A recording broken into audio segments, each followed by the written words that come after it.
Bonjour, bienvenue sur ABC Juriste. Dans la série Un jour, un arrêt, je vais vous présenter aujourd'hui une décision toujours rendue par la deuxième chambre civile de la Cour de cassation, toujours en matière de procédure civile, mais cette fois-ci rendue le 11 juillet 2019. Je vous la partage.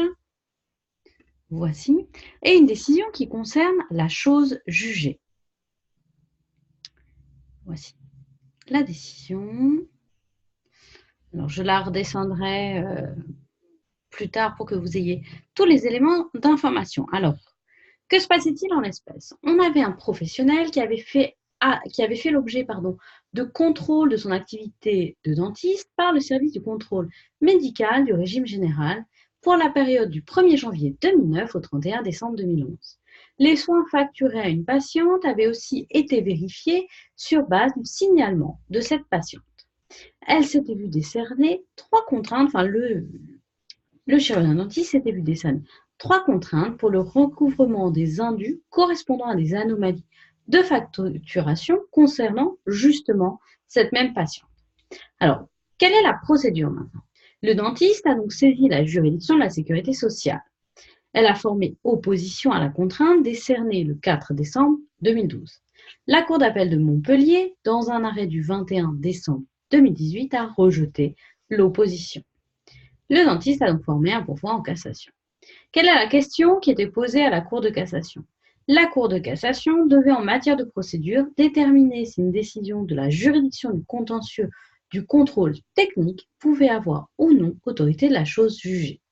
On a tout d'abord un rejet, donc on dispose des moyens du pourvoi, et ensuite on verra que sur un second élément, la Cour de cassation casse la décision de la Cour d'appel. Alors, quel est le moyen? Le pourvoi estime que la Cour d'appel a violé les articles L315-1 et R315-1-1 du Code de la sécurité sociale et le principe général des droits de la défense. En effet, ces articles prévoient que le service du contrôle médical doit informer le praticien de la période sur laquelle va porter le contrôle dès l'envoi l'avisant du contrôle pour garantir le respect des droits de la défense. Ça, c'est ce qu'estime le pourvoi. Le contrôle était en l'espèce tout d'abord prévu pour 1 an et le chirurgien dentiste n'a été informé que tardivement de l'extension à une seconde année.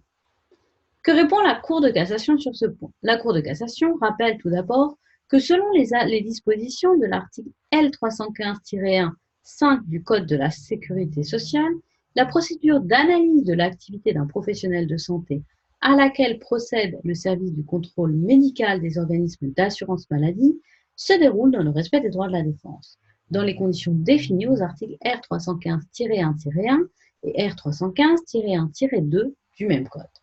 Elle ajoute qu'aucun texte n'impose que l'intéressé soit informé des dates de contrôle dès le début de la procédure. Elle constate, je cite, que l'intéressé avait été informé des griefs formulés à son encontre et mis en mesure de s'expliquer contradictoirement pour la totalité de la période contrôlée. La Cour d'appel en a donc exactement déduit que la validité de la procédure d'analyse d'activité ne pouvait être remise en cause au motif que les dates de la période contrôlée ne lui avaient pas été initialement indiquées. La Cour de cassation estime donc que ce moyen n'est pas fondé. On a sur un second aspect cassation de la décision de la Cour d'appel. Qu'avait décidé la Cour d'appel? C'est le point qui concerne le plus la procédure. La Cour d'appel avait rejeté l'opposition à la contrainte en estimant que la décision du 27 mars 2014 de la section des assurances sociales de la Chambre disciplinaire du Conseil national de l'ordre des chirurgiens dentistes, juridiction administrative, avait définitivement rejeté la contestation de l'intéressé. Que répond la Cour de cassation? Alors, je vous mets... Pardon. Au visa de l'article 1355 du Code civil, la Cour de cassation énonce qu'en statuant ainsi, en se référant exclusivement à la décision de la juridiction du contentieux du contrôle technique, laquelle, statuant sur un litige de nature disciplinaire, ne pouvait avoir autorité de la chose jugée, la Cour d'appel a violé le texte visé. La Cour de cassation casse donc la décision d'appel, mais seulement pour le rejet de l'opposition. Voici pour la présentation de cette décision. Je vous rappelle que sur ABC Juris, cet été, tous les jours, je vous présente une décision de la Cour de cassation en matière de procédure civile, notamment pour aider ceux qui passent l'examen du CFP1. Pour me montrer votre intérêt pour ces décisions et pour me soutenir, je vous invite à vous abonner à ma chaîne, à partager les décisions, à aimer et à commenter les vidéos. Je vous retrouve très bientôt, demain, pour une nouvelle vidéo.